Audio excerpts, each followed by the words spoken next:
Hello, everybody, and welcome back to the Barbells, Burgers and Bitching podcast. We bring you episode 13, I believe we are on now. You don't sound sure. No, it is. I'm sure of that.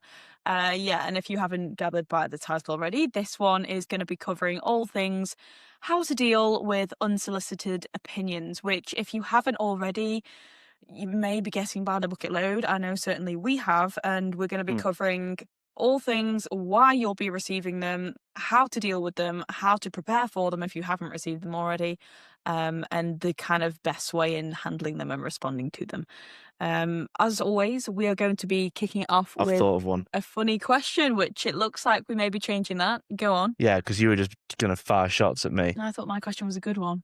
So, in the Hunger Games, Yes. in the arena... I watched that the other day. Yeah, catnip evergreen.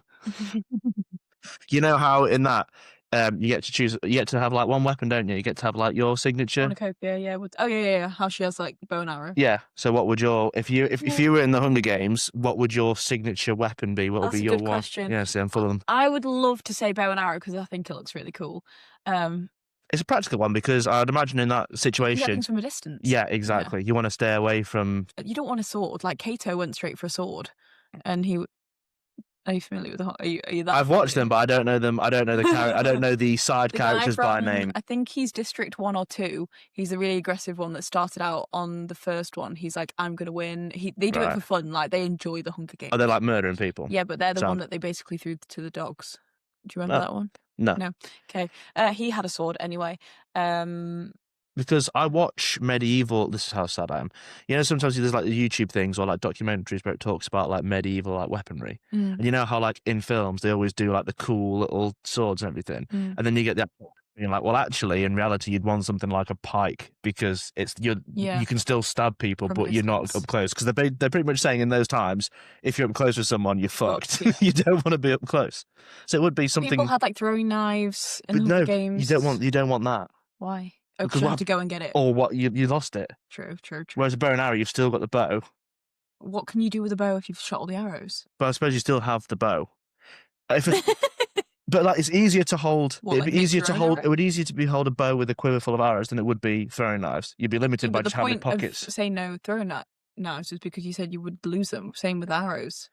Yeah, I know, but I feel like you could have more arrows in a quiver. Like you'd be given like your bow with X amount of arrows in the quiver, whereas throwing knives, it's like, what are you going to do? Brutal. Just stick them all in every single pocket. What would I pick? Have you got your answer to this? Kind of. I'm still thinking, which is good while you're like having a stroke trying to think about what to pick. You want to say bow and arrow? It's fine.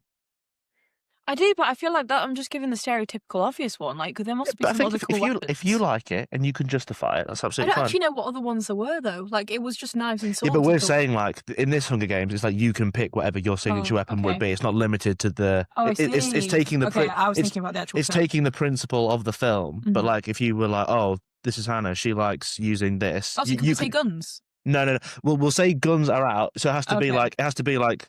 swords, axes, that kind of thing. But within that realm, it could be anything. So you could do like a crossbow if you didn't want to bow and arrow. I was going to say a crossbow. Yeah, we'll allow a crossbow. Only downfall is I feel like they're slightly more technical, so room for error. What do you mean technical?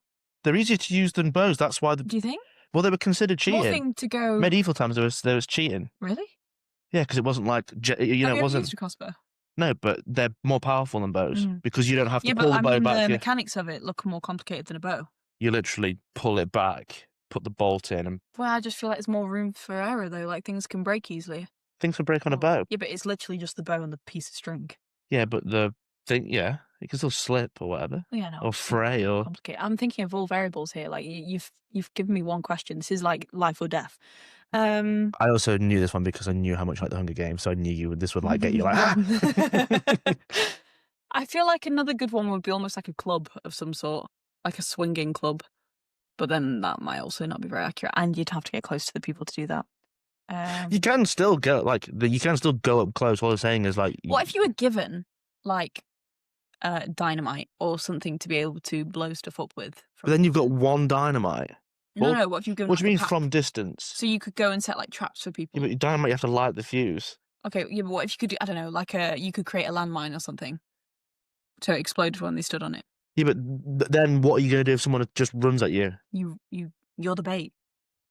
You get them Th to follow th you. that's worse than using a club. No, because they're about to blow up in front of you. So picture this then. You've set, you know, like Looney Tunes, you've set all your trap, and then someone just taps your shoulder and they're behind you. Then what? Well, you're not that stupid to let them get that close. You What gotta if they keep your do? wits But about you. yeah, but you're in a death match with a load of other people. You have to. You aren't going to be able to see 360 constant unless your back's against the wall. I would imagine in those situations you've kind of got to assume you're always being watched. Okay, I'm just gonna see with But bow look and at arrow because but I look feel at that that's the thing most when they're practical. in the forest. Mhm. And didn't Peter didn't he do the camouflage shit? Yeah, he So painted himself into the ground. what if someone did that and just watching you? Or the little girl that does the Rue, she didn't really have a she hides. Yeah, yeah, she's just surviving. yeah. So she's just what in the trees watching you. Doing a bow and arrow final answer. Mm. What would you go? I think something like Or throw? No, I've just said throwing knife, Hannah. Shut up. Or like it's basically the same, like mini javelins. I'd love something like a fucking warhammer. But then you'd have to get close to them, which Yeah, is the but it's point. still longer than Yeah. us. It's still got Okay. more reach than a sword, and also it's blunt. So like my whole thing with like in a zombie apocalypse, if you choose a slashing thing, it's a chance it's going to get stuck in someone. Yeah. Whereas blunt, it's just going to cave or bounce off. So I like to go something like a big two-handed like Warhammer. warhammer thing. So I Just could just heavy. I mean, you'd be capable to hold it. yeah, I'd make sure it was within what I could Yeah. manage, but I feel like you've got a bit of distance, and also it's going to fucking hurt. I do think in that scenario, though, I'd probably be the type of person that would just survive rather than attack. I think initially 100% survive it because you look at the which one is it at the beginning where she basically just watches it all happen? Rue. No. No, Oh, there's one when they the first girl with the ginger hair. there's one when they all come up and some of them just peg it because that beginning bit Yeah. when everyone's going for the weapons, it's like I think they call her like Fox Face or something. I don't know The one that died because she followed Peter and ate the berries that he was collecting. I don't even know if it's that. I just remember watching the beginning. I think some of the advice they give is like, don't go for your weapon straight away because Oh, the okay. first bit is everyone. It's just a fucking yeah. So like 8 people die off the rip. Initially, it's go and then wait it out and then start killing as the numbers go down. But let everyone else kill each other off for you. Yeah, no, I'd definitely run away in that scenario. Yeah, 100%. If I could grab something, I would, but otherwise, no. A Yeah. rock. Okay, so Warhammer and bow and arrow slay. I clearly need to get brushed up on my archery skills, because you never know what can happen. We did that last year. We did that. It was good fun, actually. Recommend archery if anyone has never done it before. Can't say I'm great, but Great. great. I'm great at Anyway, cracking on with bow and the arrows. main bulk of this episode. So, unsolicited opinions. This kind of has been inspired off one that I've received recently. Although I say that it wasn't really meant with any malice. I just thought it was a comment. Your It's what I was talking about experience today. yeah. So for anyone who didn't see my content, obviously because we all post this a week after it happened, I went to the doctor's yesterday and had to get weighed. Not a big deal, literally couldn't care less. And she noticed that I was a few kilos lighter than that time last year. And she made a comment about that. And she was like, oh, you're a few kilos lighter than last year. Like, well done, especially after Christmas. And I just thought, like, it didn't bother me. I mean, actually, if anything, I could have taken it as a compliment because I'd done sort of a dieting phase at the back end of the year, obviously before December, but had been able to maintain that weight loss throughout December. And obviously, I weigh myself all the time anyway, so it wasn't a surprise to me. And, it was intentional. The reason it sparked interest though, or it got me thinking, was because it could have so easily not been the case, or I could have been someone who was potentially dealing with like a toxic relationship with food. Perhaps I could have been ill and that weight loss wasn't intentional, or I mean, she didn't even know what I was going to that doctor's appointment for. Like, so she, might have been congratulating something that was actually an indicator of poor health, or you don't know. And I just thought it was really interesting how we have been sort of wired to always praise weight loss as a good thing, like no matter the context. She didn't know the context, but still our kind of default is to be like, oh, well done, you've lost weight. And it's like, well, maybe that wasn't the goal. Especially when last year, like, my weight wasn't an issue, and it's not this year, but it's obviously lighter. Anyway, it wasn't something I was mad at. It was just something I thought was interesting, and hence it sparked this conversation. You should have made her feel guilty. No, well, I did. Oh, you know what? I did actually think. I was like, do I say something, or do I just say, you know what? Actually, that could have been something.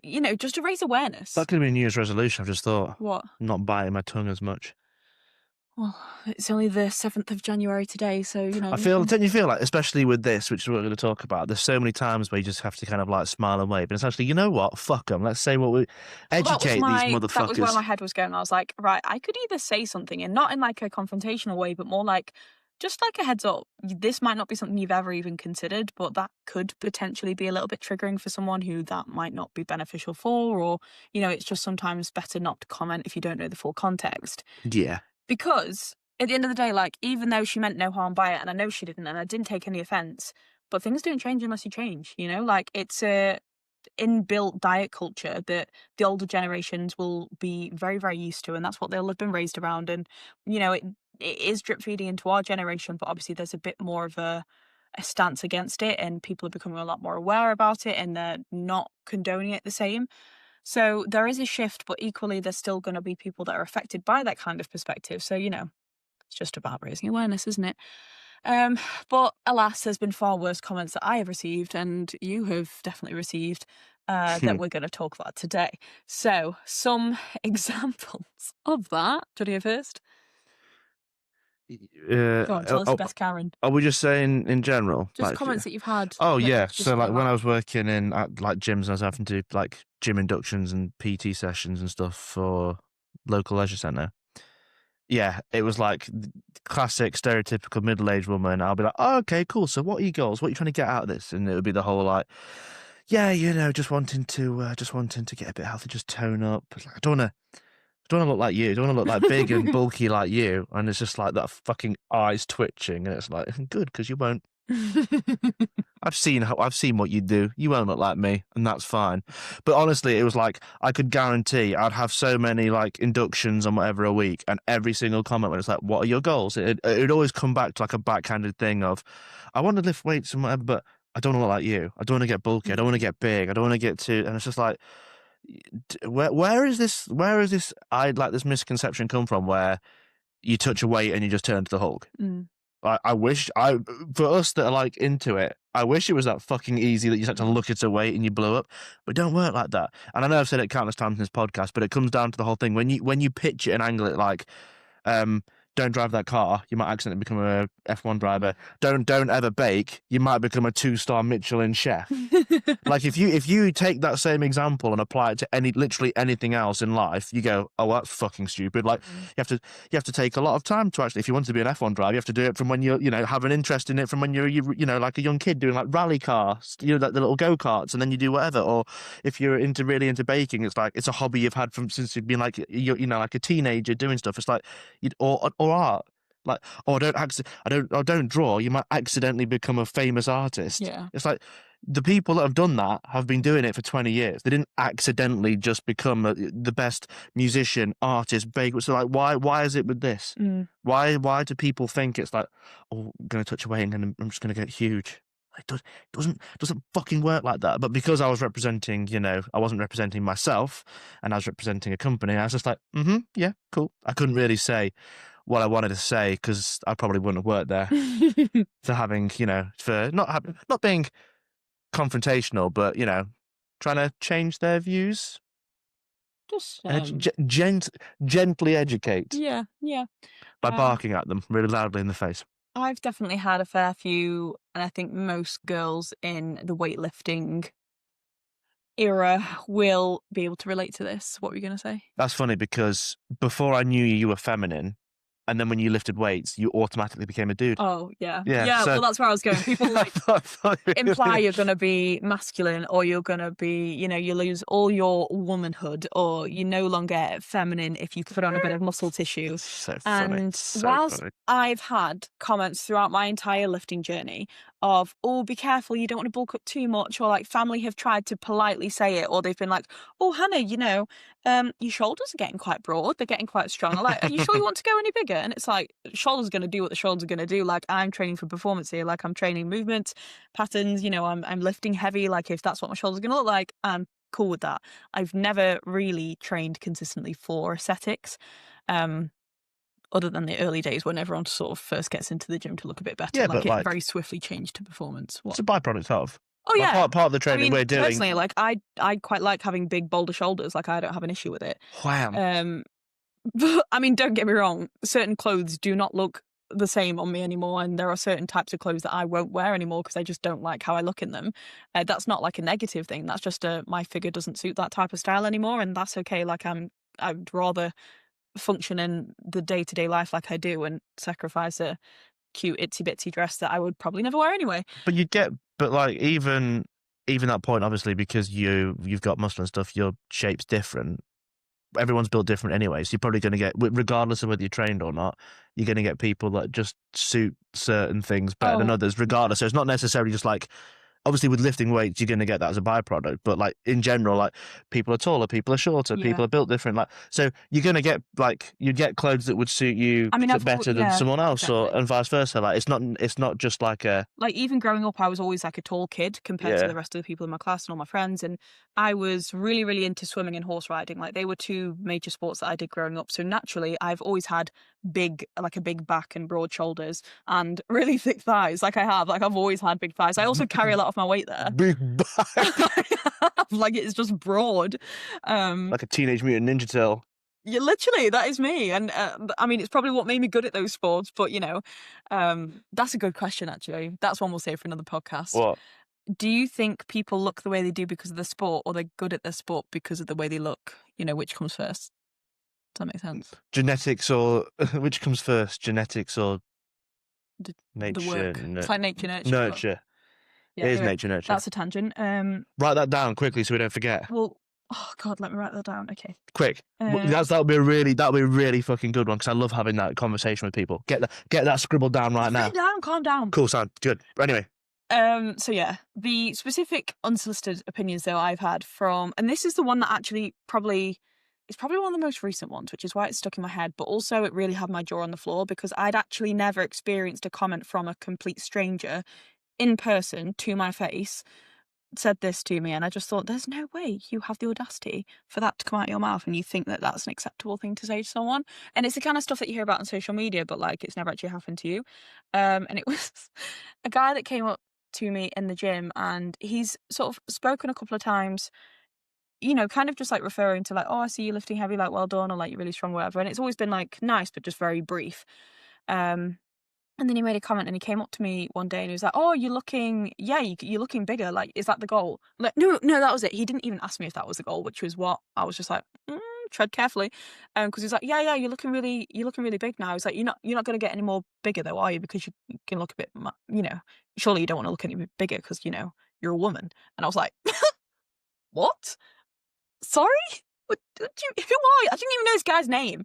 And he doesn't know what my goal was. I think at the time as well, I was like 2 weeks into a deficit. So I thought, you cheeky fucker, like, you're telling me I look bigger.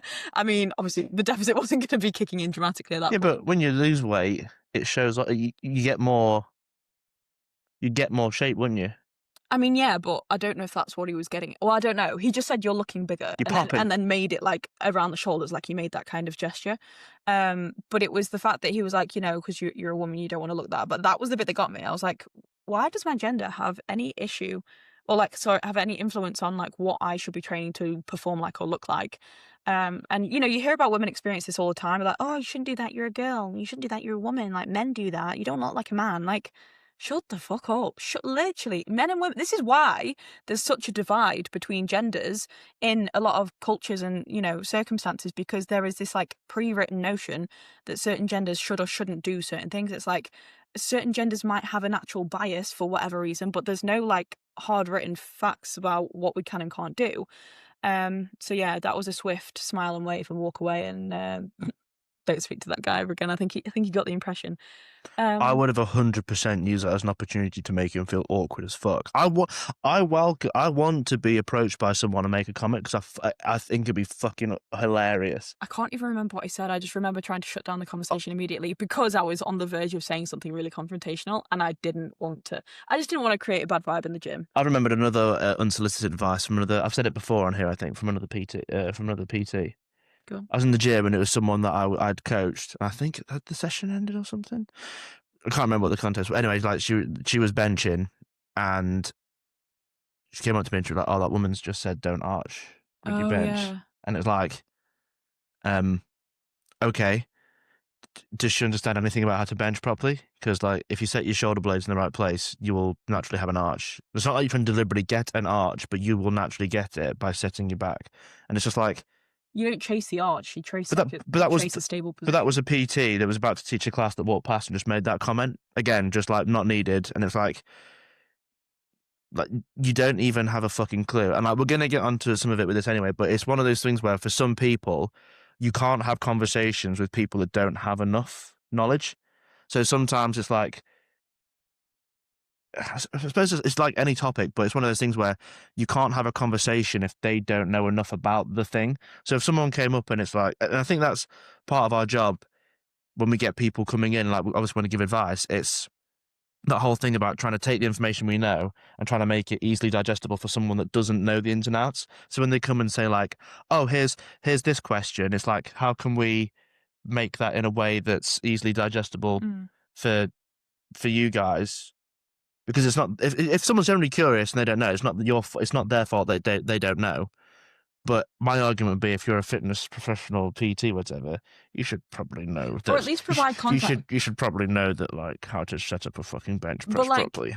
you can bench differently dependent on if you're going for, like, you're chasing the weight and you're doing it in more like a powerlifting style, or you're just doing it like a if you wanna do just a flat barbell bench press, which isn't. Disagree. What do you mean?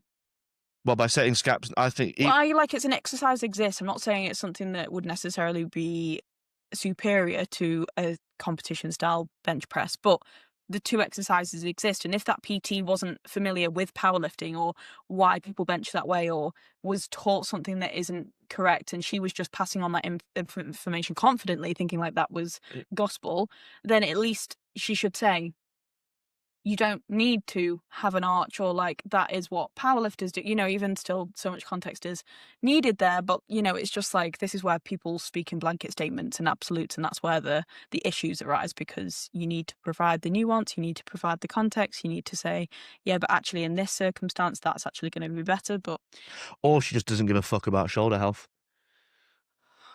well, I think we're asking a lot here now. Like we're putting our own opinions on other people of what they should or shouldn't know. Which we know PT courses they don't go into that level, so you can't be surprised when PTs are walking around the But gym that's floor why without it's that knowledge. up to you to educate yourself if you But you don't also know don't know something. what you don't know. Anyway, food-wise, oh my gosh, Yum yum yum. I haven't even gotten to that one. Oh, Okay, so we will move on to why they're so common and sort of how to deal with it, but God, how many family occasions, Christmases, birthdays have I been to where people have said, "Wow, you eat a lot." Yes, I fucking do. Especially when I was in marathon prep, because for anyone who's ever trained long distance, anything like endurance, anything like cycling, swimming, yeah, all the time. running, you will eat like an absolute animal, or your appetite will really go. Conversation for another story in that sort of detail. But my point is, if you are someone who is regularly active, naturally you are going to be eating more than a sedentary person. A big chunk of the population is sedentary. Chances are, if you're the one person in your family who's sort of stepping out of the box and is going to be that active person when you've not really come from a particularly active family, like you're going to get the questions or you're going to get the eyebrows raised where you're like, you're eating a lot. Should you eat that much? What's your figure? Um, in fact, I remember my nan saying it once, and I think I'd gone to pick up like a. Were they eating? I think that we had my grandparents come round to visit or something, and my mum would put like food or like snacks and coffee and tea and all that sort of stuff out. And I was young at this point. I think I was maybe like 16, 17. And I think I'd gone to pick up. It was like a cookie of some sort. It was literally the only one I'd had. And she straight away said like, "Oh, don't eat too many of those, otherwise you'll end up like me." And she always like is the typical woman who's like bothered about her weight, always trying to lose weight. I mean, she's tried every single diet in the book, and I just keep my mouth shut because it's not an opinion that's wanted. But yeah, and I was like, it's probably about 50. It was like one of the tiny cup ones, so it was about 50, 60 calories, and I was just like, I don't think that's gonna be the problem, you know? It's probably the bucket loads of alcohol you consume, Nan, but, you know, it's none of my business. And the fact just fuck all Yeah, exercise it doesn't moving. move, Yeah. and there I am. I've probably come back from doing, I don't know, a gym session or run or whatever I've done, 'cause I've done that all my life. Like, I've always been sporty, so I've always had a big appetite. I don't know, have you ever had comments like that What, not eating? about So eating? so mine was the other way because I was a scrawny kid Mm, and I went through issues with eating and all that kind of shit. So mine was the other way where it was like, eat more. mm. Oh, they were telling you to eat more? Yeah, because it would go to a point where it wasn't like dangerous, but it was like concerning. Mm, We now know why that was because, tism brains. mm, Just didn't know back then. But yeah, a lot of mine was the opposite way initially, where it was like I was trying to gain weight because I came from having issues with not eating enough. So mine's different because it was a positive. It was like they were encouraging they you. wanted me to do it because it was actually putting on weight was healthier for me because Okay. I was skin and bones. And obviously, as I'm undersized as I am now, it's more now. It's more recently in my life that Put down the cookie, Alex. it's more recently where I'm getting the comments where I'm now like 105 to 107 kilos, Yeah. and they're like, "You're eating a lot, aren't you?" It's like, and same thing that you're saying. It's like, yes, because I train 4 times a week, I lift heavy shit, I have to fuel this. Mm. So that is the reality of it. I mean, the one, the one good thing about being so active is that you can get away with eating more. I mean, that's half the reason people get into it. We lift weights Yeah. so we can eat more and don't have to, like, suffer the health consequences as I a mean, result. the thing to that is we still eat healthy. Yeah, of course. Like you can obviously like with you, it's all about balance, isn't it? So like, but we just eat more of the stuff than the normal person would. You periodise your nutrition like you would your training, you Oh, but know? I'm saying like in generally, we have to eat more because we are more active and we're trying to sustain the weight that Yeah.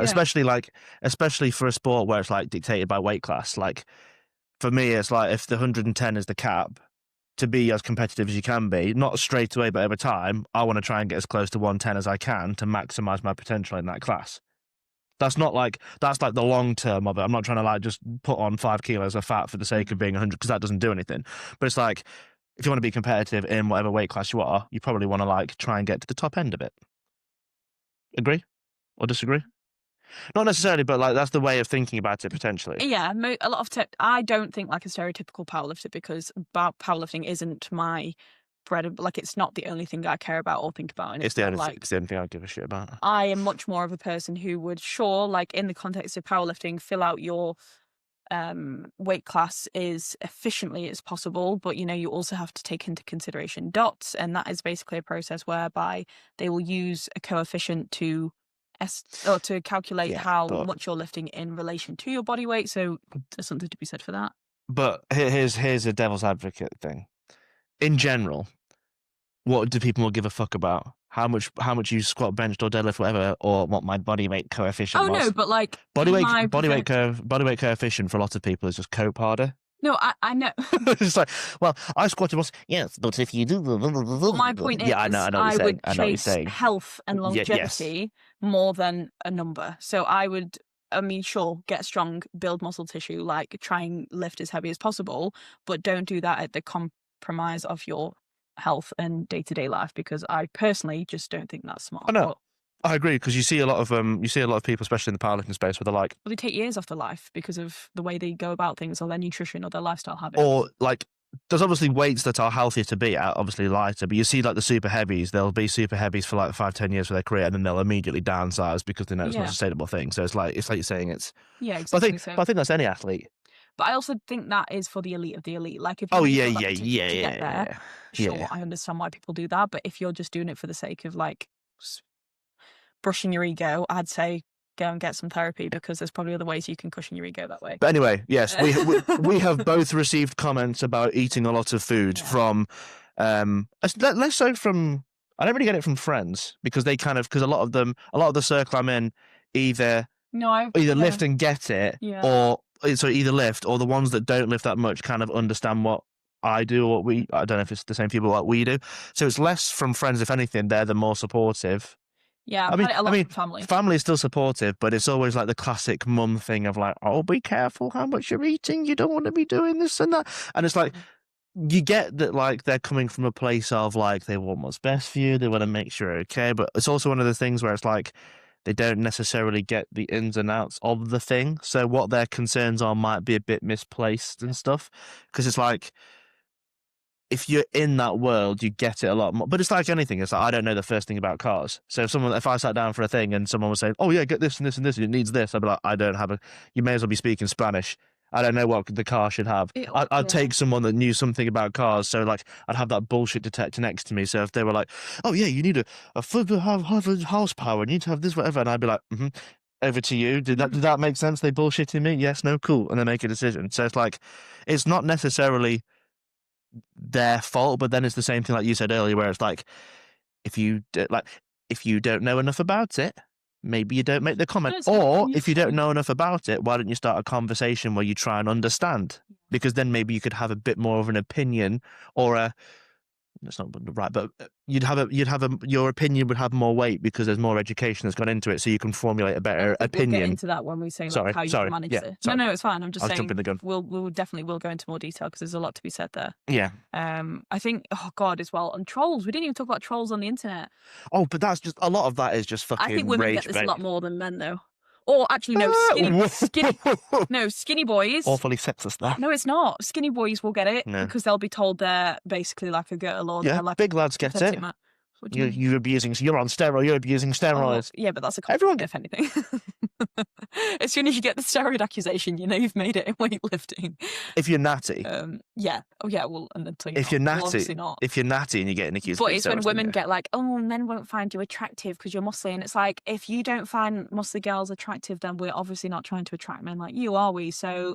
My favorite one is, have you seen that guy where he's like in the car and it'll be like he does it? It's like it's like a 5-10 second reel, and it's what I can't remember the ins and outs, but it's like, it'll be a man saying to you like, "Oh, you sure you want to be doing like eating this amount or getting bulky?" And it's like, you're going to be like whatever, and it's basically saying you're small, shut the fuck up. Yeah. You're a small what's creepy the trend that's going around at the moment, and it's like, something like oh God, what? Oh, this is really embarrassing because I'm going to forget this now, and it's not going to be as funny as I thought it was. Well, I just butchered that one. No, but it's a trend that's going around at the moment on Instagram, and it's like something like 70 kg women trying to put on. It's like trying to make a dig at women who are like 70 kg plus, and then it's like the guys that are making fun of these 70 kg plus women with no muscle. Or saying like women should basically weigh below 70 kilos and shouldn't be looking to chase muscle. And it's these guys that are 70 kg less with muscle. It's like, bro, you're a woman with 70 kilos. That's basically what that thing was. It's basically saying like, the ones that are throwing shade are the ones that are basically, it's like, you're shit. Why are you? But then I think like zoom out on that as well with the whole, at the end of the day, with something like that, just in general, it's like, well, what people find attractive is subjective. Exactly. So it's also like, it's like you going on to someone's video, writing a comment and being like, I don't like this. It's like, okay, cool, but other people do. Mm-hmm. So why don't you just shut the fuck up? Like, it's one of those things where I think Ricky Gervais did it. He said, like, people like trolls and whatever. It's like if someone went, your village hall, you got the thing and it says like guitar lessons. Mm-hmm. It's like going to the ad that says guitar lessons, calling the person up and saying, I don't want guitar lessons. Yeah. It's like you're literally going out of your way to say something that has no fucking. It's like why are you telling me that? It's like, why are you telling me? You didn't have to fucking respond to it. So it's like, but that's just troll culture. Like they do it for fun. A lot of people, but you see a lot of creators as well. Like a lot of people's content, you can see it in the fitness space where they don't come up with any content of their own. It's all purely like stitched and reacting. So they'll find like Joey Swole. No, because Joey Swoles is positive because he's like, tries to be. I find a Mickey. I find a Mickey as well. There's Joe. You know who Joe Sullivan is? He reacted to it. There's a guy called Booney Badger. Do you ever heard of him? So he's basically he's all from like the muscle building side. So basically, all of his content is he took something that was more from like the powerlifting side, more about like proprioception. Right. So it's like like a pull down like flat. So like you mimic it like a reverse row, a bench row. And they were saying like, do this, to help your bench. And it wasn't because doing that's going to build muscle. It's more about the proprioception of where your shoulder blade should be and everything, reinforcing that. And this guy basically stitched it and was like, he turned the video around and trying to compare it to a chest supported row and he's like, do this. And it's like, dude, You're missing the point of you're what they're missing the yeah. point. Like, not everything is through the scope of building muscle. Like, there's some exercises and some things that we put in because it's trying to get a feeling or Yeah. trying to do this or make it feel like what you to be like in certain positions. But all of his content is essentially rage bait. He will take stuff out of context and be like, "This is fucking stupid. Why don't we do this?" Just because he knows there'll be people in the comments being like, "Dude, you're an idiot." But that's what gets him the traffic. Like, he knows that if he deliberately just takes stuff out of context, puts his little spin on it and that narrow tunnel visual thing and not taking anything else, he knows he'll get people being like, what the fuck? It's like, just if you didn't give him any attention, he wouldn't have anything. Because if you look at his page, very little of his stuff is his own ideas and thoughts and opinions and whatever. His content relies on other people. If you didn't give him anything, he'd either drop off or he'd be forced to change his approach because, like, I think it's like with anything, those people are very niche or rage bait or whatever. They don't last that long because they're not providing any value to anyone. Yeah, they rely on other people to be providing their own content. Yeah, like he lives off people rage baiting to his content. Which is the same thing as trolling. It's like, you have an opinion. You might think a 70-kilo girl that works out with muscles is really attractive. You might think it's fucking horrible. Okay, well, you're entitled to your opinion. Doesn't mean you have to fucking post it. It does nothing for you and it does nothing for them. Keep it to yourself. But caveat to that, people lap it up. They give it the views, they give it the attention. It makes him puts money in his pocket. And then I guess you've got an argument of like, well, can you blame the guy? He's making probably tens of thousands of pounds, maybe even more, of people reacting to really negative content. And unfortunately, we are also in a world where negative or negativity performs a lot better from an engagement point of view than positivity. So Basically, what we're saying is it's your guy's fault for reacting to that. So just stop doing that. Anyway, moving on. I think we've spoken a lot about that. Yeah, we have. Before we tell you how to deal with unsolicited opinions, it's important to understand like why it happens. And without this being like a full psychology episode, sit down. We're gonna dig some, that horrible childhood trauma you had. Well, we're gonna unpack that right now. We're gonna dig that back up. But I think the first one goes without saying. Like, when people are making a comment to you that, whether it's a backhanded compliment or it's a straight up insult, it tends to be a projection of their own insecurities. Yes. If they think they shouldn't, or like maybe your mother thinks women should be stereotypically slim and petite and with minimal body fat, if she sees their, I don't know, dearly beloved offspring gaining some, I'll say offspring, daughter, putting on some timber. I was going to say kid, but no, it's specifically Darwin. Well, that's what a child is. If they see this, fucking cold-hearted scientist. If your mother has their offspring and they're getting bulky, big up Attenborough. Jesus. Anyway, no, if they see their, dearly beloved daughter piling on a bit of timber, whether that be through muscle mass, whether it be a little bit of body fat, i.e. they're just not looking like the stereotypical petite, feminine. That was a Freudian slip. Why are you thinking about feet? Petite, feminine sort of woman. Oh, I see what you did. You mashed petite and feminine together. Petite. Our brain's working faster than my mouth can keep up, so bear with. Then obviously she's going to project that insecurity, and it's not necessarily always coming from a place of malice or with the intention to upset you.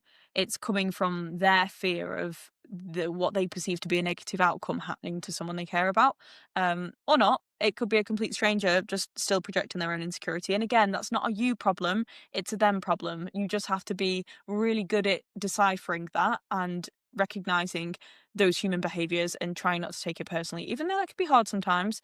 But yeah, recognize it's a reflection of them, not you. So it's either their guilt, it's their fear of change, or it's, their own struggles that they're battling. Anything to add on to that?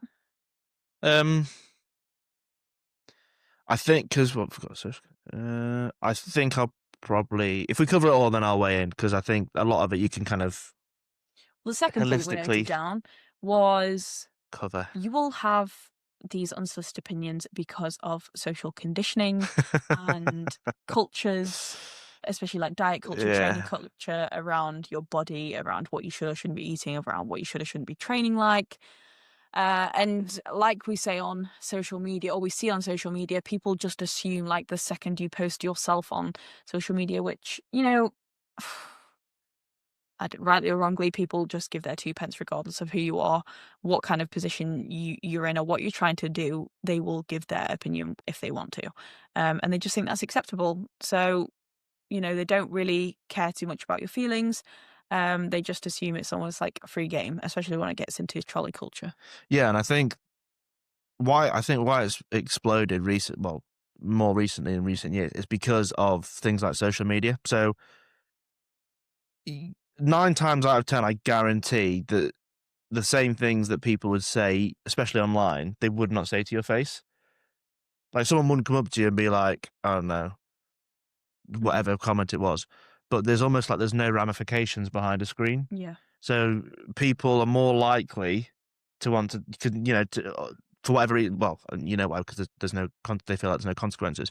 But it's almost like you can type what you want and, well, I'm safe. Nothing's going to happen to me. I'm fine. They Yeah. can't do anything. And they just assume because like everyone's entitled to an opinion, which they are. Oh, We have free will, we have freedom of speech, but like people just seem to forget other people have feelings, and it's like they don't give a shit, and it just goes through one ear out the other for them, but they don't realize how for a lot of people it can really stick and impact them.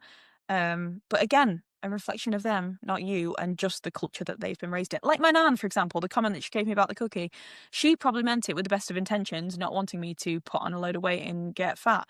But that was the culture she was probably raised in, that women shouldn't look like that or whatever. But like for me, that was something that stuck with me as like a younger teen, because I was like, what do you mean I'm not going to get fat off one? Like that just warped my whole concept of what was already at that point probably a not so great relationship with food. And when you're trying to get out of that, then, little things like that and old diet culture myths and beliefs can be quite offensive. mm. Anything to add other than that third point? Do the third point. I think we can. Because the next part we wrote down was when you get unsolicited opinions as well, it can be because you are changing as a person. And Mm, a lot of people don't do well with that. So, i.e., like, you're essentially changing your identity. For a lot of people, this might look like they perhaps lose certain friendships. Maybe relationships don't work anymore because they're not compatible.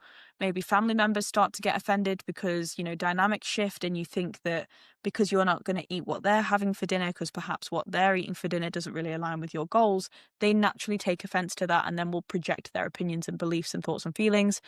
And it can be upsetting. But ultimately, what you are doing is just challenging the social norms or like the group norm or the dynamic norm.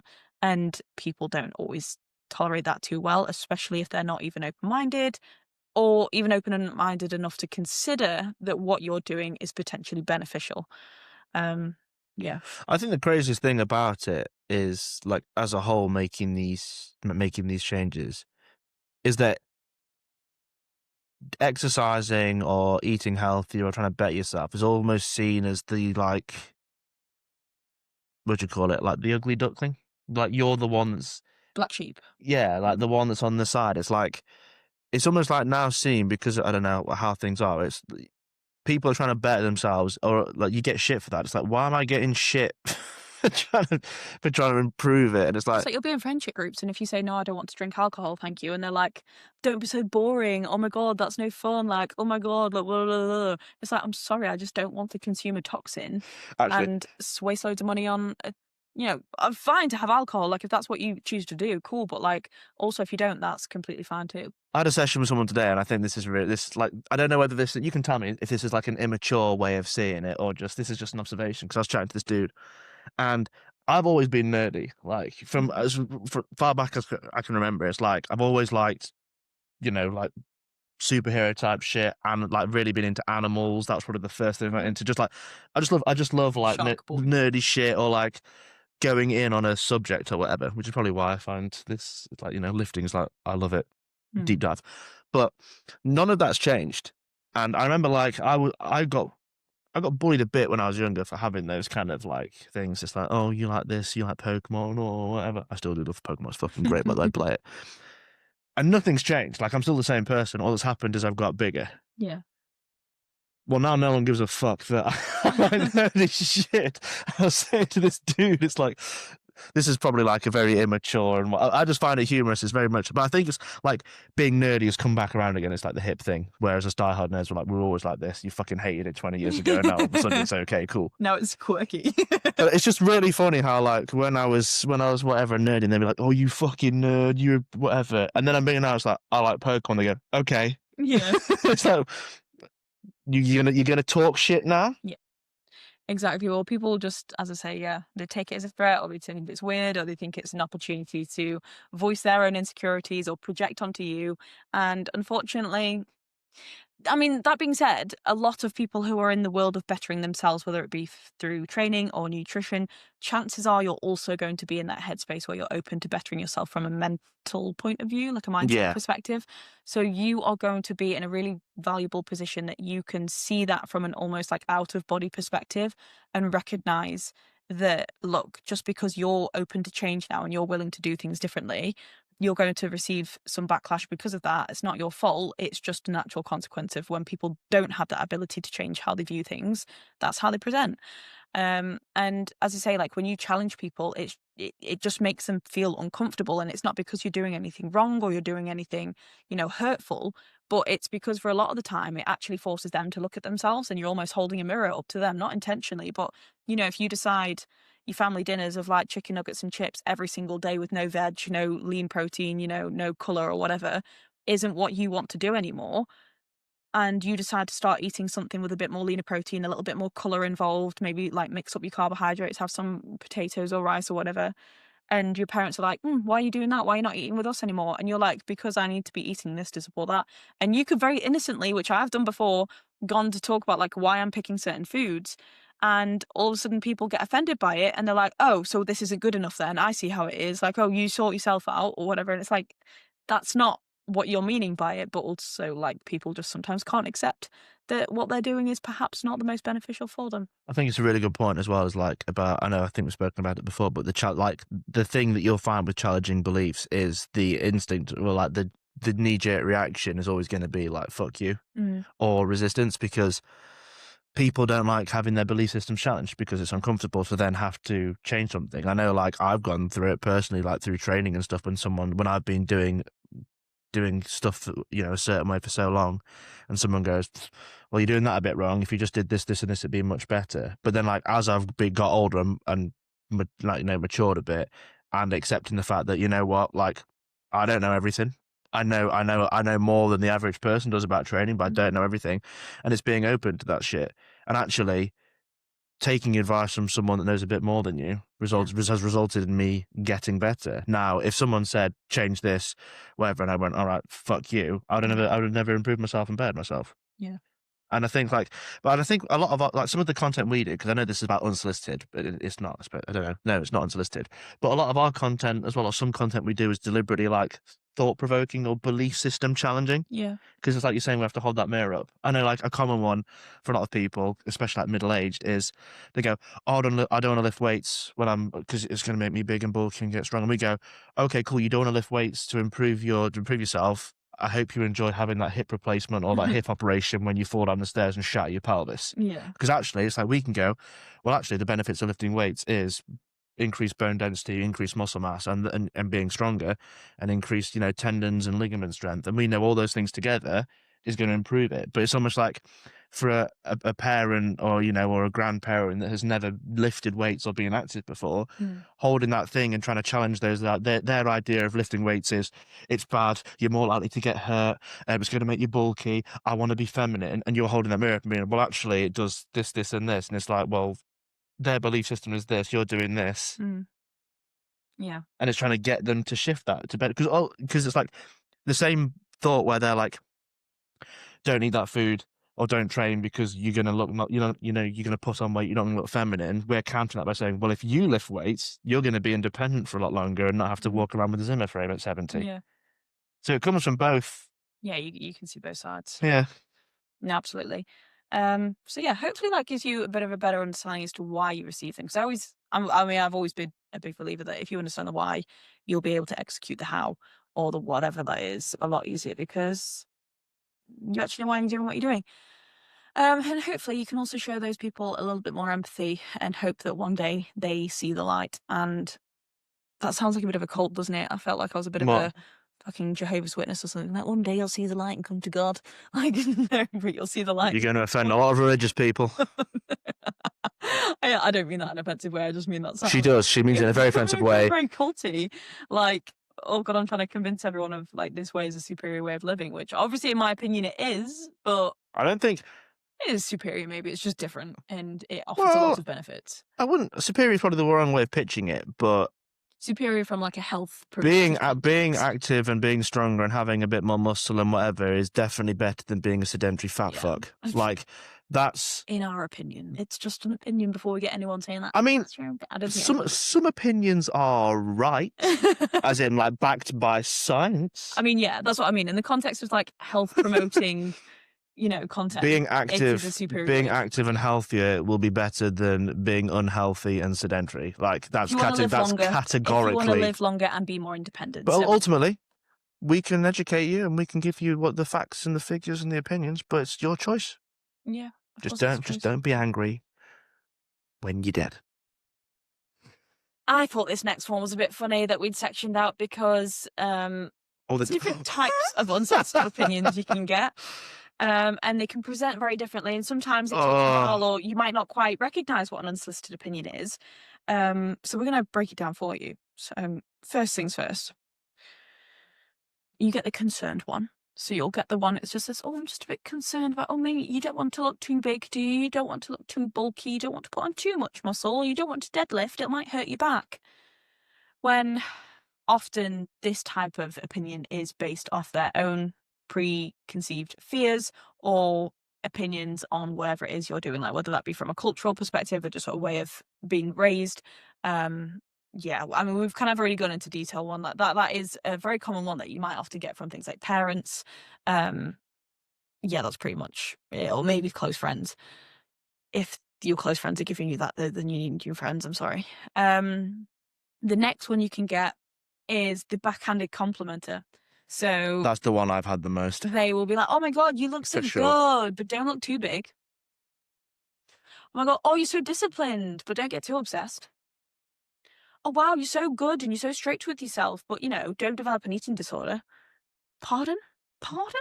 I don't want to get big like you.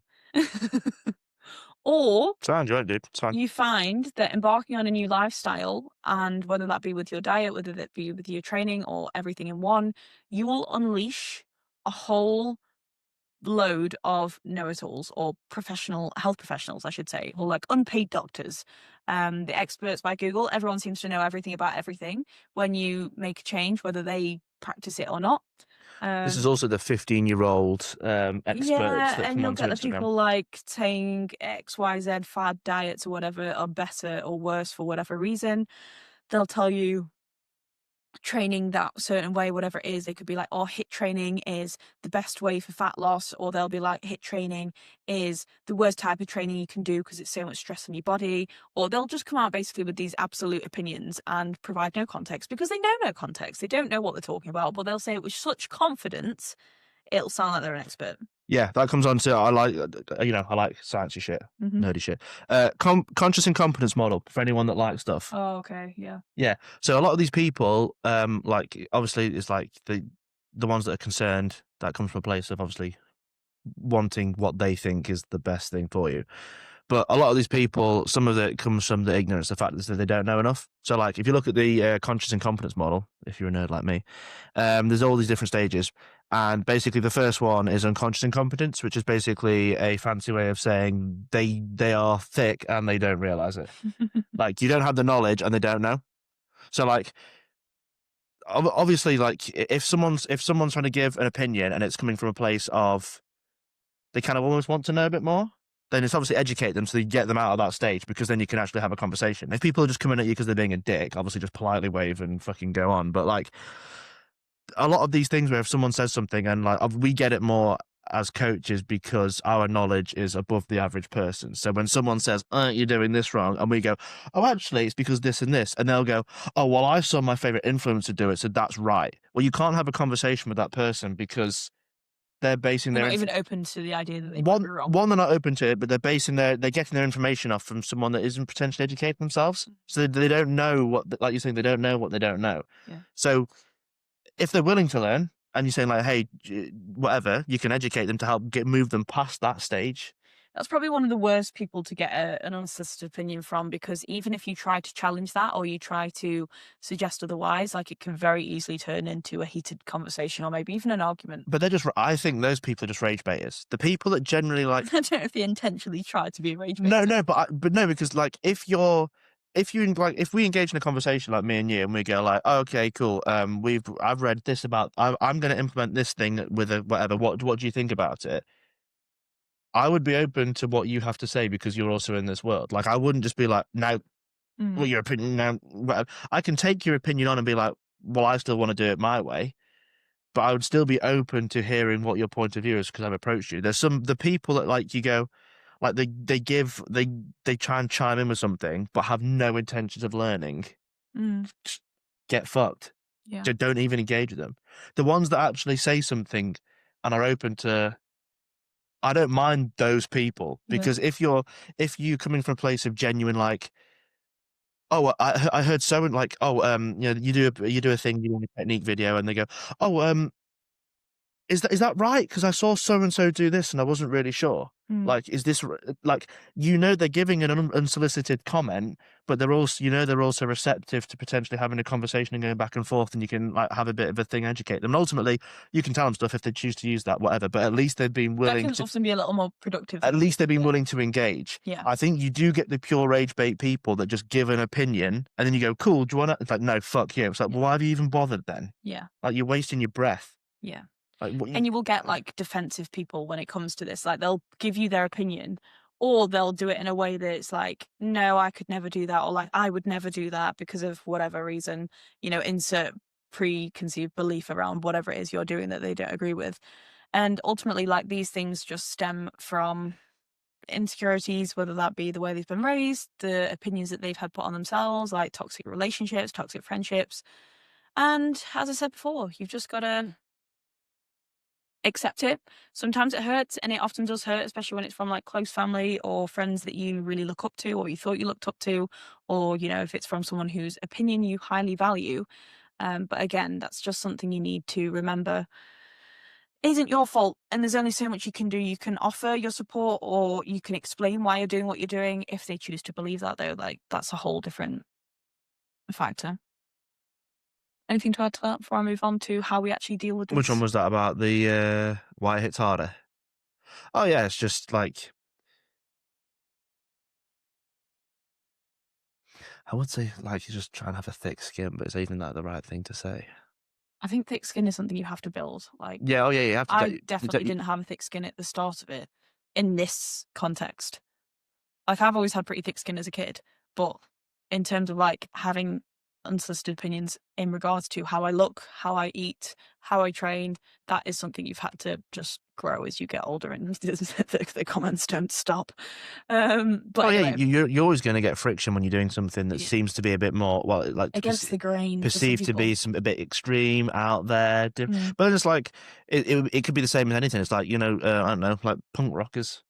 yeah, They look different. They dress different. They don't look like the rest. I Like know. how society says. So like, regardless, And it's you'll like, get comments that tell them they're unemployable because of their piercings and tattoos, oh, that they'll that's never make fucking it successful in that one life. And irks me so much. Is tattoos. It's like, you're not gonna have. It's like, just fuck off.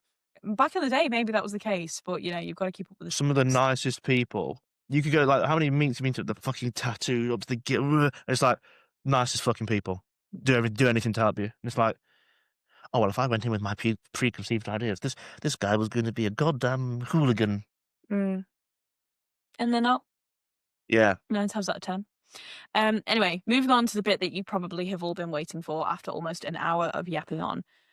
So, how you actually deal with these unsolicited opinions. Now, obviously, we've just Shoot said them in there, the face. okay, you could do that. Or if you want to stay out of prison, you could Yeah. do what we were kind of saying. And when we say like build thick skin, it's almost like you're creating your own internal filter to recognize what these are for sure. how or like where they come from and why you might be receiving them. Recognize that it's not a you problem, it's a them problem. Mhm. And then actually go like break it down and ask yourself, like, is this person qualified or experienced enough to be giving me their opinion, even if I haven't asked for it? Like, is this a doctor specializing in nutrition, let's say, actually, because doctors give their opinions and it could be utter bollocks from experiences I've heard. But let's say it's, I don't know, a dietitian, and they come to you and they tell you, like, you should not eat that way. And perhaps they're saying it with the best of intentions, in which case, even though you didn't ask for that opinion, maybe it's worthwhile, asking yourself, okay, that's actually offended me, but this person is in a position where they have got the experience, they've got the qualifications to hopefully hold a little bit of weight behind what they say. So let's ask her, get curious about it, and, don't be afraid to ask questions back and think, challenge their beliefs. Why do you think that? What makes you think that? What makes you think this is wrong? Just out of curiosity. The worst thing you can do is almost be super reactive and just tell them to fuck off, or like tell them to shut up, because that is going to be productive for neither you or them. And it's likely just going to foster negative emotions for you, which is not fun. And it's potentially going to damage some relationships that could be, potentially saved had you have just challenged their beliefs and made them realize that actually what they said has come across the wrong way. Because some people don't even realize what they're saying can be offensive. Unconscious Exactly, it comes incompetence. back to that, but also it comes back to them thinking they're doing you a favor, because surely how can their opinion be possibly wrong? Um, so, and then I think you just have to ask yourself, like, are they living or doing what you want to do? Like, are they in a position of either power, authority, or success that you aspire to be like? If not, then do you actually care what they think? Like, I wouldn't personally take financial advice, whether it was solicited or not, from someone who is broke or in huge amounts of debt, because they're not in a position that I want to be in. So, like, what are they going to say that's going to help me? Likewise, I wouldn't take business advice off someone who had no business or had never run one before, because how are they going to know how to run a business? What, backing or evidence have they got to suggest their opinions hold any value? And likewise, I wouldn't take weight loss advice from someone who is morbidly obese, because ultimately, are they really in a position to be able to support you and give you something that you're gonna need to get to where you wanna be? Probably not. Otherwise, likelihood they wouldn't be in the position that they're in. Um, Preach it. so yeah, anything more to add to that? Um, no, I think that is like it's a really good thing is to go through that little make a little checklist and go through all of those things. Um, I think the biggest one is like the qualified. Yeah. Like, does that person have any experience, Google doesn't count. any success? Oh, ChatGPT. ChatGPT doesn't count, Because that's the thing. Like, it's the same thing as like with coaching. It's like you see all these like all these 15, 16-year-olds being like, you see it a lot now, especially in the year, they're like, grow big biceps. These are the 3 exercises you do for big biceps, and you look at their arms, they're fucking tiny. It's Mhm. like, why would I go to you? It's like, whereas us as coaches or for nutrition training, we can go, oh, we make people stronger, and they go, what's your proof? And I go, well, I'm fairly strong, but also here's X amount of people that I've made strong. Mm. So like we've got a resume of people that's like with whatever it is, nutrition, training goals, and we go, right, okay, cool. Here's some weight to it. I mean, like for me, I know like personally, when I was like instructing like in a gym and watching a gym floor, I would only really get involved with someone if they were going to hurt themselves. Because even as like someone that you would deem to be in like a position of authority, people aren't going to be receptive. Like Mm. you know, I tried it once or twice because we got told to by the higher ups. You know, go and talk to people. I'd be like, "Oh, have you thought about doing this?" They, yeah, yeah, yeah. They don't give a fuck. They have to be open to it. But whereas like, so it's I would only ever do that if I, There's a way about going it. I think that's yeah, yeah, like, if people aren't yeah. going to be in a position where they're receptive to what, as in they haven't asked for your advice or your two pence, Don't, then approaching with questions that don't sound confrontational yeah, are going to be the best way to go. I like also make it about you. So another way to deal with these opinions is to not project or like not retaliate in the sense that, oh, shut up, like you don't know what you're talking about, kind of thing. But you can make it all about you, and then they don't really have much leg to stand on. I.e., like, you could just say, look, I'm just doing what's best for me right now, and it's working. Like, what I'm doing is working for me. yeah, If you don't want to do that, that's totally fine. Like, I'm not pushing anything on you. You could say, like, I'm working with a coach or a PT right now, if you are, and you could just say, we've decided that with my circumstances, this is what's going to be best for me right now. Because I think what's also important, and, I've no doubt had clients who have maybe had comments from family or friends like, should you be eating that if you're working with a coach or a PT? Are they really telling you to eat a burger?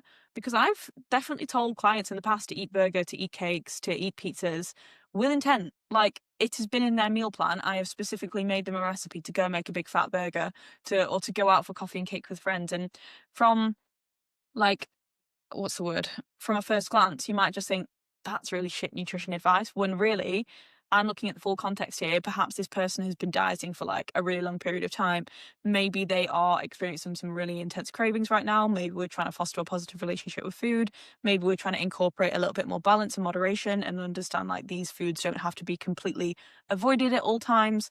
Even from a nutrition perspective, like burgers are fucking great from a nutrition. Like they've got a great lean source of protein, you've got a good amount of carbs and fats in there.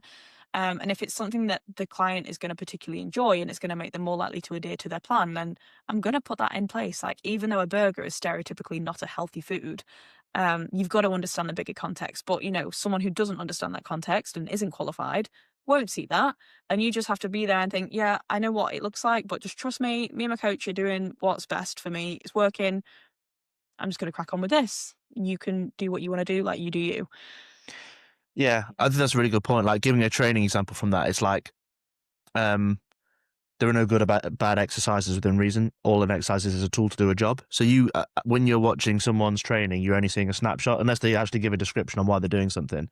So like you see a lot where generally a lot of training is around muscle building stuff, not around the strength training stuff. And I know a lot of stuff we do in terms of like warm ups and stuff and prehab and rehab. It's more about not building muscle, but it's about moving shoulder blades if they're stiff, or moving this, or getting more internal rotation here and external rotation there. So you could get average gym bro that doesn't know enough about that and be like, why the fuck are you doing that? So something that would look like, like a lateral raise, but we're doing on a bench, it's called a Y raise. You're on a bench and your arms are going out there. So it looks kind of like a rear delt fly. It looks kind of like a lateral raise. So you see gym bro and they'd be like, well, if he wants to build his shoulders, why the fuck is he doing that? And because they're not educated, if they don't know enough about it, they see that and be like, oh, well, that's good. I do rear delt flies for my rear delts. Why are they doing this? And actually, the reason we're doing this is for a completely different Yeah. reason. But unless they know that, they wouldn't have the understanding as to why we're doing that thing. So it's like, we know why we're doing it. It has a reason in there. It has a place. There's a purpose for it. But someone from the outside might not understand the rationale as to why we do certain things. And I think that's a big point actually that I am always really quite passionate about, and it's very relevant to the new year people that will be going into the gyms right now.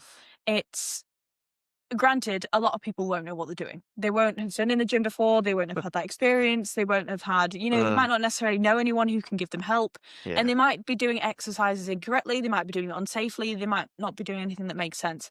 However, unless you know that person and you know what they're doing, you know why they're doing what they're doing, you've got no business judging them for doing something that looks a little bit off. Yep. Because you have no idea what that person does or doesn't know. I've definitely done some really fucking weird things in the gym before that I'm thinking this is low-key embarrassing. Like, I feel very awkward doing this. Same. It looks stupid. People aren't going to know what you're doing that straightforward off the bat. And people might think she's got no idea what she's doing. She looks like a moron. When really, I know exactly why I'm doing what I'm doing. I know what benefit it's going to have in my training. I know the point it's trying to get me to. And it's only because I have that confidence of doing like XYZ. And I know that, as you say, there's a reason behind the certain exercises we select that I will do it anyway. But there are probably going to be certain gyms that I could walk into, do those exercises, and I'm probably going to get told, you're doing it wrong, or you should do it like this, or why are you doing that? That doesn't make sense. And this is why it's just good. Like, even if you think you know a lot about the gym, or you know a lot about training, or you know a lot about exercise selection, you probably don't know everything. No one knows everything. Even we don't know everything. And there's going to be certain exercises that we've never heard of that athletes for specific sports might use because it might be really, common in their field. And they might be doing it. And we could look at that from a distance and think that looks stupid. But until we ask them and think, okay, just out of curiosity, like, what are you doing? Like, what's that to help for? Or, be curious about it. Don't just assume they're doing something incorrectly because you don't know. But it even goes deeper. Like you're saying, you don't know people's circumstances. Like you don't know if they're coming back from a surgery, they've been injured. If they're a bigger person that's trying to get into the gym, there might be certain things they can't do and they have to adapt and whatever. Same. So there's all of these circumstances and situations where, like, a lot of people will look at it purely from like a building muscle standpoint, Mm. whereas I've got clients doing like high box squats, high handle trap I bar was just deadlift. about to say So that. you do still you look at that Yeah. from purely muscle building. You're like, they're not using a full range of motion, whatever. It's like their Not goal, got it yet or something. they're not got it. They can't access it safely. They're unstable. So it's like, but ultimately, if I've got someone that has been sedentary as fuck, they haven't done anything, and they want to be a bit fitter, healthier, stronger, getting them to squat to a high box and getting them stronger at that is going to benefit them massively compared to what they were doing before. Yeah. Now, it's not a comp standard squat to depth, all the bells, all the whistles, whatever, but if I can get that person to do a high box over time, can get them to do a high box squat, 60 kilos for a few reps, their legs have got stronger. And It's that like, just tick yeah. that box of doing it. Now, over time, it would be nice if Yeah. I could reduce that box height and go down. But that doesn't, like I was saying before, all an exercise is a tool. You're using the right tool for the task, right? So outside looking in, if I go, that high person doing a high box squat, if they want to hypertrophy their and build their quads as good, as most efficient as they can, is doing a high box squat the best thing for building quads? No. Yeah. Is it the best thing for that person at that time that has limitations? Yes. Does that make the box squat bad? You need the context because that answer depends on what they need. Yeah. So from when and again, I've fallen into this trap when I was very early on. I'd see people doing high box squats and be like, what the fuck are you doing that for? That's not how you squat. That's stupid. And again, from being in this for years and years and years and maturing, you go. So when I see someone doing a high box squat now or a high handle trap bar deadlift or a partial bench, I'm going, I have no idea what their circumstances are. I don't know if they're coming back in injury. I don't even know if they have access to that full range of motion ever. They're in the gym, they're doing something, they're making themselves better. Who gives a fuck? Yeah. It's like last year I had a client who had to have emergency abdominal surgery, a keyhole. But it meant that she had to have a couple of weeks like completely off the gym to sort of rest and recover and allow her wounds to heal to a degree. But then it came to more of like a rehab process. So she could get back in the gym, but obviously her exercises had to be massively tailored and adapted to do what she could do or was capable of doing without rupturing or damaging the healing process in any way. So there were some like standard exercises that I was getting her to do that are pretty common, but I was having to get her to adapt them or to limit the range of motion, like you said, Mhm. like a wall sit, for example. Yep. I was getting her to do a very like not 90-degree wall sit, and then over the weeks we would progress it so she could sit at a right angle because you didn't want too much pressure placed on that area of her body that had obviously been cut open. And there was loads of exercises like that that we had to adapt so it didn't irritate the bit that we were trying to both strengthen but avoid, doing any damage to. So yeah, just don't give you two pence if you don't know the context because you don't know what that person might be trying to work around. Mhm. Um, Likewise, moving on to kind of comments that just aren't helpful, even if you think they are. So, this is more for people who might not even realize they're kind of giving unsolicited opinions, thinking they're being helpful, and why it might not always be helpful. So, this kind of comes back to the experience that I had yesterday with the doctors, which is kind of what sparked this entire conversation in the first place. And it's why kind of like comments on weight or body image or scales might not be as beneficial as you might think. So, for example, that nurse made a comment to me like, "Oh, well done, you've managed to get a low weight even after Christmas." Da, da, da. She obviously meant it in a complimentary way. Like, I wasn't offended by it because I knew the intention was pure. However, saying like, "Oh, well done," might actually be, God forbid, maybe I was trying to bulk. And maybe I'd done a really shit bulking season and I'd actually lost weight. And I was like, you have no idea what trigger you just caused there. No, but my point is like, it could be that, or it could be a lot deeper. And it could be perhaps I was battling a relationship with food and commenting on, me losing weight, congratulating me doing that actually could be a really negative sign of progress. And maybe that wasn't the intention at all. Maybe I've just come off like a really bad like mental health period where my appetite's been really down and that is kind of just symbolic of what I've been through. You don't know, and that's why sort of like saying well done in that circumstance is not always the best thing to do, because when it's something you're perhaps trying to avoid, or at least it's not necessarily something that you wanted to happen with, it wasn't intentional, it can trigger either like preconceived beliefs, or it could even make you think that you're only going to get that external validation when you're losing weight, which is something that I think is really, really common. Um, Another comment there is like when you have a goal and people say like, "Oh, I want to be stronger, fitter, faster, leaner," and like, "Oh, you don't need to do that." Didn't ask. Didn't ask your opinion. Didn't ask. And honestly, it can be a little bit frustrating. And I don't know if you've ever had this when it came to like gaining weight or gaining muscle. Um, I definitely had it when I was younger. And yes, granted, looking back, I was quite young and I was always like from a very young age, I've always like had the mindset that I wanted to lose weight, like I wanted to be leaner, skinnier, whatever. That had its own problems. And in that circumstance, it was a problem, but I didn't recognize at the time.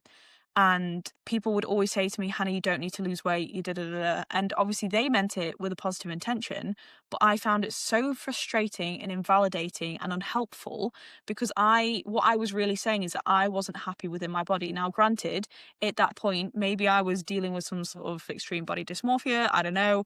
Um, I was comparing myself to a lot of people. I don't know. But like, it didn't help me. Like, you telling me I don't need to do X, Y, Z, it wasn't helping the problem. It was just making me feel unsupported. It was just making me feel invalidated. And obviously, like, I couldn't understand that as like a young teen, but you doing that to someone else thinking you're doing something nice and complimentary is actually not helpful at all. And it can be quite unhelpful, if anything. Instead, if you don't think it's something they should be doing for whatever reason, then get a little bit curious and ask them questions of why they're trying to do what they're trying to do, like why they think what they're thinking, and either support them in a way that's healthy, or, just challenge it a little bit more, but in a curious, non-judgmental way. Have you ever experienced anything like that, or is that just a me thing? What was the original point? Me saying like people saying you don't need to do whatever goal you're trying to do. Oh, yeah, yeah, yeah, absolutely, yeah, yeah. It's more with the, like, lifting heavy. "Oh, you don't need to do that." It's like, "No, I don't, but I am, so" Yeah. everything's a choice, don't have to do it, but I wanna do it, this is what I wanna do, so I didn't ask, so fuck off. Yeah, and I think it's like when it comes to the same with like body image as well, and I'll wrap this topic up because I think it kind of covers the same thing. But you could comment on someone saying they look slimmer. Oh, they look great.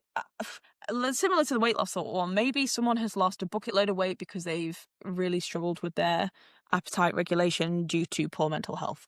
And maybe they've lost a significant amount of weight, and you might interpret that as them looking great. And you might think, oh my gosh, you look amazing. You look so slim. You look so skinny, whatever comes out. And really, that can actually be quite insulting to a person, or they might think, oh shit, that wasn't the plan. They're going to notice like everything's going on. And this is why like unsolicited opinions just shouldn't happen because you never know. Like, let someone else bring it up. Like, maybe you could say, "Oh, you look different," if you have to say anything, or even that I wouldn't say do. Just like, just don't comment on them. Like, you could say, "Oh, you look full of energy," or "You're glowing," or "You look so happy," or you could say, "You look so energized," or "You look so fun," or "You're making funny jokes." Do something about their personality or how they're showing up. Don't just comment constantly on how they look because you just don't know what that might trigger. But yeah, I think that's enough to be said on that. Do you have anything else to add before we wrap up? No. Yes. The not always was like, saying about the last point. Yeah? I'm wrapping up. I've just said, have you got anything to add before I wrap up? Oh, I thought you could, yeah, yeah, about what was the point again? Yeah, yeah, comments that are helpful, yeah. Nice to know who's paying attention. I was paying attention. Well, you weren't. Yeah, I was. I just didn't know which point you said. Um, yeah, I think the whole thing about, obviously, it's just being careful what you say, because I know, like a example I can use, it's the whole, like, with the injuries, like, you don't know what people are going through. So it's like saying that progress isn't always visible. It's like if you're rehabbing something, you might go through some changes. You might lose some weight, you might gain some weight, you might be not lifting as heavy as you were, or, especially if you're someone, I know, I like posting on social media, my progress and stuff. So it's just, like you're saying, come from a place of curiosity, ask those questions as to what's going on, or why those changes are happening, or why if you're having to pivot and adjust, do it from a place of like, oh, I've just wondered that your training's a bit different. Like, what's going on, or why have you? Yeah, just trying to make it more of a positive thing rather than just coming at people. Hmm. Yeah, and I think just to wrap up It's with that, like it's important to just remember, like it's okay to train differently. It's okay to eat yeah, differently. yeah, It's okay to live life differently and want to change. And if people make you feel bad about that from a way that isn't actually helpful in any way, I like they're not trying to prevent you from putting yourself in a really negative headspace or potentially, risking your health. Again, that is a different conversation because what they think might be unhealthy might not actually be unhealthy and they might not just quite understand it. But just get curious, like ask the questions, promote conversation, don't or try not to get defensive and reactive and understand like it's okay to be different and step out of the norm or whatever your norm looks like. But also be prepared that you're going to get these, like it's inevitable. Don't take it personally. Don't take it to heart. It's not a reflection of you.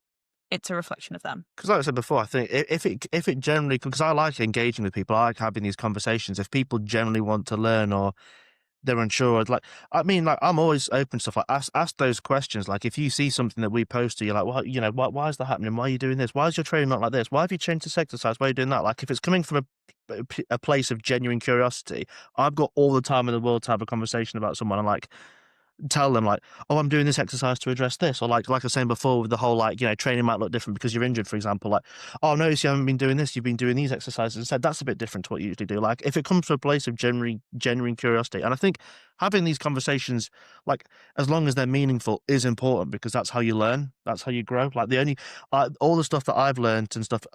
Obviously, again, it's making sure the stuff is genuine, but is asking those weird, like those conversations, like message, like if I see something on Instagram, I'm like, oh, that's cool. Like, why are they doing that? It's not like, why the fuck are you doing that? You're not doing this. It's like, oh, okay, cool. I've never seen that exercise before. What's it called? Like, why are you doing that? Why is that in your program?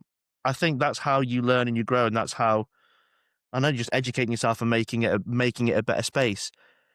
Because again, it's like if you're just if you've experienced or you just you know someone's just coming in from that rage bait and that it's like how's that making the space any better? The whole point of this environment is to encourage people, is to help people get better, is to make them grow, is to do all this stuff. It's like and you have to have those conversations, but it's making sure, like you said before, like you're coming at it from the right angle. It's not confrontation. It's making sure it's just an engaging thing. Hmm. So think as well, like on the other side, it's like you're going to get a better response out of someone if you come across the right way. Yeah.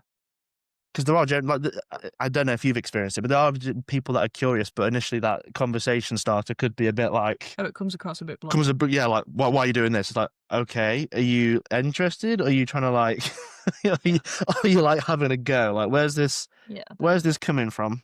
And this is why it's just always better to try and like diffuse it as quickly as you can.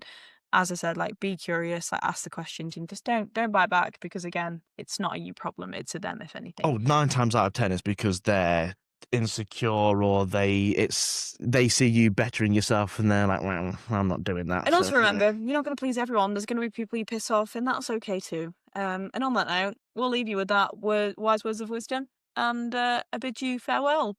Catch you in next week's episode of. We're not going to tell you that actually yet.